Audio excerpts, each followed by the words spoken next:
ইস্তেগফার সম্পর্কে কোন কোন হাদিসের ভাষ্যের মধ্যে মান লাজিমাল ইস্তেগফার ভাষ্য এসেছে, অর্থাৎ যে ব্যক্তি ইস্তেগফারকে আঁকড়ে ধরবে, এটাকে কন্টিনিউয়াসলি করবে, ইস্তেগফার কখনো ছাড়বে না, সবসময় তার মধ্যে ইস্তেগফার অব্যাহত থাকবে, ওই ব্যক্তিকে আল্লাহ রাব্বুল আলামিন বিভিন্ন পেরেশানি থেকে সারপ্রাইজড হওয়ার মতো এমন এমন পথ বের করে দিবে যে সে চিন্তাও করে নাই। তার পেরেশানি থেকে মুক্তির পথ আল্লাহ তাআলা দেখায় দিবেন। ইস্তেগফার কিভাবে করবেন ভাই?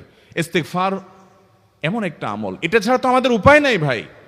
ইস্তেগফার আমাদের দুনিয়ার পেরেশানি দূর করবে, আখিরাতের পেরেশানি দূর করবে। দুনিয়ার পেরেশানি আমাদের বিপদ আপদ মুসিবত এগুলো, রিজিকের অনটন অভাব এগুলা, আর আখিরাতের পেরেশানি হলো আমাদের পাপ গুনাহ এগুলা। কোরআনে কারিমে আল্লাহ রাব্বুল আলামিন সূরা নূহের মধ্যে আল্লাহ নবী নূহ আলাইহিস সালাম তার সম্পর্কে বলছেন, ফাকুলতুস্তাগফিরু রাব্বাকুম ইন্নাহু কানা গাফফারা ইউরসিলিস সামাআ আলাইকুম মিদরারা ওয়া ইউমদিদুকুম বিআমওয়ালিন ওয়া বানিন ওয়া ইয়াজআল লাকুম জান্নাতিন ওয়া ইয়াজআল লাকুম আনহারা। তিনি বলেন, আমি বলেছি আমার জাতিকে তোমরা ইস্তেগফার কাছে ইস্তেগফারটা করতে থাকো। রুটি রুজি নাই, চাকরি নাই, ইনকাম নাই, ব্যবসা খারাপ যাচ্ছে, পেরেশানি হচ্ছে, ইস্তেগফার ধরো, কি হবে? ইন্নাহু কানা গাফফারা। যদি ইস্তেগফার করো, এক নম্বর লাভ হলো আল্লাহ মাফ করে দিবেন গুনাহ। ইউরসিলিস সামাআ আলাইকুম মিদরারা, যাতে ফসল ভালো হয়, রিজিক ভালো হয় সেই ব্যবস্থা আল্লাহ করবেন। ওয়া ইউমদিদুকুম বিআমওয়ালিন ওয়া বানিন, ছেলে মেয়ে হয় না অথবা ভালো ছেলে মেয়ে নাই, আল্লাহ তাআলা নেক সন্তান দিয়ে তোমাকে শক্তিশালী করবেন, সম্পদ দিয়ে শক্তিশালী করবেন। ওয়া ইয়াজআল লাকুম জান্নাতি ওয়া ইয়াজআল লাকুম আনহারা, আল্লাহ তাআলা প্রসবন দিবেন, ফসল দিবেন, বরকত দিবেন রুজিতে। কিসের মাধ্যমে? ইস্তেগফার। কিসের মাধ্যমে ভাই? ইস্তেগফার। আহা, ইস্তেগফারের আমল আমাদের দেশে মানুষ আমরা জানি না ভাই। এটাও আরবদেরকে আমি দেখেছি সারাক্ষণ তারা অবসর সময়গুলোতে ইস্তেগফার করতে থাকে, আস্তাগফিরুল্লাহ ওয়া আতুবু ইলাইহি, আস্তাগফিরুল্লাহ আস্তাগফিরুল্লাহ। মানে কি? আল্লাহর কাছে আমি ক্ষমা প্রার্থনা করি, আল্লাহর কাছে আমি মাপ চাই, আল্লাহর কাছে আমি তওবা করি, আল্লাহর দিকে আমি ধাবিত হই, আল্লাহর কাছে আমি ফিরে যাই, আস্তাগফিরুল্লাহ আস্তাগফিরুল্লাহ। আপনি বসে আছেন নিরিবিলি, ভাইরা আমার, এখন আর নিরিবিলি বলতে কোনো সময় নাই, এখন আর ফ্রি টাইম নাই, এখন আর আমাদের অবসর টাইম নাই। আস্তাগফিরুল্লাহ কখন বলবো? মোবাইল টিপতে টিপতে টিপতে টিপতে, ফেসবুকে নোটিফিকেশন দেখতে দেখতে দেখতে, লাইক কমেন্ট গুনতে গুনতে আমাদের এখন কোনো ফুরসত নাই। বাহিরে তো নাই, টয়লেটে গেলেও তখন আমাদের ব্যস্ততা মোবাইল নিয়ে, ফেসবুক নিয়ে, ঘুমাইতে গেলেও আমাদের ব্যস্ততা। ও ভাই আমার, অথচ আমার হায়াত শেষ হয়ে যাচ্ছে, আমল নামার শূন্য খালি, ফেসবুক টিপাটিপিতে পরিপূর্ণ। আল্লাহর কাছে কি নিয়ে যাবেন? ইস্তেগফার করবেন তো ইনশাআল্লাহ? অবসর সময় ইস্তেগফার করবেন তো ইনশাআল্লাহ?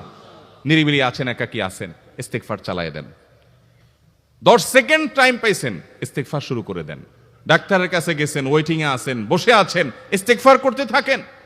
সিরিয়াল আছেন কোনো কাজের, ইস্তেগফার করতে থাকেন। ডিউটিতে যাচ্ছেন, গাড়িতে, বাইসাইকেলে, বাইকে, যে কোনো ভাবে পায়ে হেঁটে ইস্তেগফার করতে থাকেন। যে কোনো অবসরের সময়গুলোকে ইস্তেগফার দিয়ে পরিপূর্ণ করে দেন। ভাইরা আমার, ইস্তেগফার সকল সমস্যার সমাধান। ইস্তেগফারের ভিতরে সবচেয়ে শ্রেষ্ঠ ইস্তেগফার হলো সাইয়্যিদুল ইস্তেগফার। সাইয়্যিদুল ইস্তেগফারটা যদি মুখস্থ না পারেন, অন্তত লিখিত ভার্সনটা পড়েন। সাইয়্যিদুল ইস্তেগফারের যে অর্থ, এটার যে মর্ম, বড় হৃদয়গ্রাহী ভাই, বড় মর্মস্পর্শী। ইমানদার এটার অর্থের দিকে তাকায় যদি পড়ে, তো তার অন্তর না গলে পারে না। আল্লাহুম্মা আনতা রব্বি, হে আল্লাহ আপনি আমার রব, আপনি আমার পালনকর্তা লাগেন, আপনার সাথে আমার এই সম্পর্ক, আমি আপনার গোলাম, আপনি আমার রব, এই সম্পর্কটা আপনার সাথে আছে। আল্লাহুম্মা আনতা রব্বি লা ইলাহা ইল্লা আন্ত, ও আল্লাহ আপনি ছাড়া আমার ইবাদত, আমার গোলামি, আমার দাসত্ব, উপাসনার উপযুক্ত আর কেউ নাই। আল্লাহুম্মা আনতা রব্বি লা ইলাহা ইল্লা আন্ত খালাকতানি, আপনি আমাকে সৃষ্টি করেছেন, ওয়া আনা আবদুক, আল্লাহ আমি আপনার গোলাম। দেখেন কিভাবে আল্লাহর সাথে সম্পর্কটার কথা বলা হচ্ছে মুহাব্বতের সাথে। খালাকতানি ওয়া আনা আবদুক, আল্লাহ আপনি আমাকে সৃষ্টি করেছেন আর আমি আপনার গোলাম। ওয়া আনা আলা আহদিকা ওয়া ওয়া'দিকা মাস্তাতা'তু, আল্লাহ আপনার সাথে যে অঙ্গীকার করেছিলাম, আলাস্তু বিরব্বিকুম, আপনি জিজ্ঞেস করেছেন, আলমে আরওয়াহাতে আমরা বলেছি বালা, হ্যাঁ আপনি আমার রব। আপনাকে রব হিসাবে স্বীকৃতি দিয়ে আপনার গোলামি করার যে অঙ্গীকার আমরা করেছি, কালিমাতুশ শাহাদা যে আমরা পাঠ করেছি, এই যে আপনার সাথে কৃত অঙ্গীকার, রব হিসাবে স্বীকৃতি দেওয়ার পর, গোলাম হিসাবে মেনে নেওয়ার পর, আমি আপনার যে গোলামি করার কথা ছিল, ওয়ানা আলা আহদিকা ওয়া ওয়াদিকা মাস্তাতাতু, যতটুকু পারছি আমি সে ওয়াদার উপরে থাকার চেষ্টা করছি আল্লাহ। ওয়ানা আলা আহদিকা ওয়া ওয়াদিকা মাস্তাতাত আবুউ লাকা বিনিআমাতিকা আলাই, আল্লাহ আমি স্বীকার করি আপনি আমার প্রতি অনেক নিয়ামত দিয়েছেন, অনেক নিয়ামত দিয়েছেন, এটা আমি স্বীকার করি। ওয়া আবুউ লাকা বিযামবি, আর আমি এও স্বীকার করি যে আল্লাহ অনেক অপরাধ, অনেক পাপ আমার দ্বারা হয়ে গেছে। ফাগফিরলি, অতএব আপনি আমাকে মাফ করে দেন। ফাইন্নাহু লা ইয়াগফিরুয যুনুবা ইল্লা আনতা, কারণ আপনি ছাড়া আর কেউ গুনাহ ক্ষমা করতে পারবে। ভাইরা আমার, অর্থের দিকে লক্ষ্য করে করে, মর্মটা বুঝে বুঝে একটু সাইয়্যিদুল ইস্তিগফার পড়েন, লেখা দেখে দেখে পড়েন, ইউটিউব থেকে দেখে দেখে পড়েন, কিন্তু পড়েন। আল্লাহুম্মা আনতা রাব্বি লা ইলাহা ইল্লা আনত খালাকতানি ওয়া আনা আবদুকা ওয়া আনা আলা আহদিকা ওয়া ওয়াদিকা মাস্তাতাতু আউযু বিকা মিন শাররি আবুউ লাকা বিনিআমাতিকা আলাইয়া ওয়া আবুউ লাকা বিযামবি ফাগফিরলি ফাইন্নাহু লা ইয়াগফিরুয যুনুবা ইল্লা আনতা। এটা হলো বড় ইস্তিগফার। এত বড় ইস্তিগফার পড়তে পারেন না, কোনো পেরেশানি নাই, কোনো অসুবিধা নাই। সবচেয়ে ছোট ইস্তিগফার হলো আস্তাগফিরুল্লাহ আস্তাগফিরুল্লাহ আস্তাগফিরুল্লাহ। আল্লাহ আপনার কাছে ক্ষমা চাই, কত ভুল হয়ে যায়, কত অন্যায় হয়ে যায়। ভাইরা আমার, এটা হলো রিমুভার। ভুল করে কিছু লিখছেন, রিমুভ করে ফেলছেন, শেষ হয়ে গেছে। আপনি ঘন ঘন ইস্তিগফার পড়তে থাকেন, অগণিত ভুল হয়, অগণিত ত্রুটি হয়, বারবার ইস্তিগফার এগুলোকে সবগুলোকে শেষ করে দেয়। ভাইরা আমার, নিরাপত্তা এনে দেয়। আল্লাহ কোরআনে কারিমে বলেছেন যে আপনার রব আপনার কওমের প্রতি আযাব নাজিল করবেন না যদি আপনি থাকেন, আর যদি তারা ইস্তিগফারে রত রাখে তাহলে গণ আযাব আল্লাহর পক্ষ থেকে আসবে।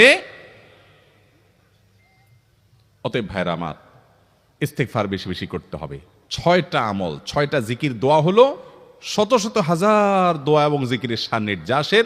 দ্বিতীয়টা হলো ইস্তিগফার। চেষ্টা করবো না ইনশাআল্লাহ ইস্তিগফার করার, চলতে ফিরতে আস্তাগফিরুল্লাহ ওয়া আতুবু ইলাইহি, অথবা শুধু আস্তাগফিরুল্লাহ। আরেকটা ইস্তিগফার হাদিসে বর্ণিত, আস্তাগফিরুল্লাহাল্লাযী লা ইলাহা ইল্লা হুয়াল হাইয়ুল কাইয়্যুম ওয়া আতুবু ইলাইহি ওয়া লা হাওলা ওয়া লা কুওয়াতা ইল্লা বিল্লাহ। এটাও ইস্তিগফার। তাহলে একটা বড় ইস্তিগফার, একটা মিডিয়াম, একটা ছোট, যার যেটা সুবিধা হয় এটা পড়েন। বড়টা হলো সাইয়্যিদুল ইস্তিগফার, সবচেয়ে শ্রেষ্ঠ ইস্তিগফার যেটা হাদিসে বর্ণিত হয়েছে। সাইয়্যিদুল ইস্তিগফার নবীজি সকাল সন্ধ্যা পাঠ করতেন, বিভিন্ন সময় পাঠ করতেন, রাতে পাঠ করার কথা বলতেন। সাইয়্যিদুল ইস্তিগফার পাঠ করলে আল্লাহ রাব্বুল আলামিন ওই দিনে, ওই রাতে, ওই ব্যক্তি মারা গেলে তার সব গুনাহ খাতা মাফ করে তাকে জান্নাত দিবেন ইনশাআল্লাহ। অতএব ভাইরা আমার, সাইয়্যিদুল ইস্তিগফার সবচেয়ে বড়, আস্তাগফিরুল্লাহাল্লাযী লা ইলাহা ইল্লা হুয়াল হাইয়ুল কাইয়্যুম ওয়া আতুবু ইলাইহি ওয়া লা হাওলা ওয়া লা কুওয়াতা ইল্লা বিল্লাহ। এটা হলো মাঝারি ধরনের। আর সবচেয়ে ছোট ইস্তিগফার হলো আস্তাগফিরুল্লাহ ওয়া আতুবু ইলাইহি।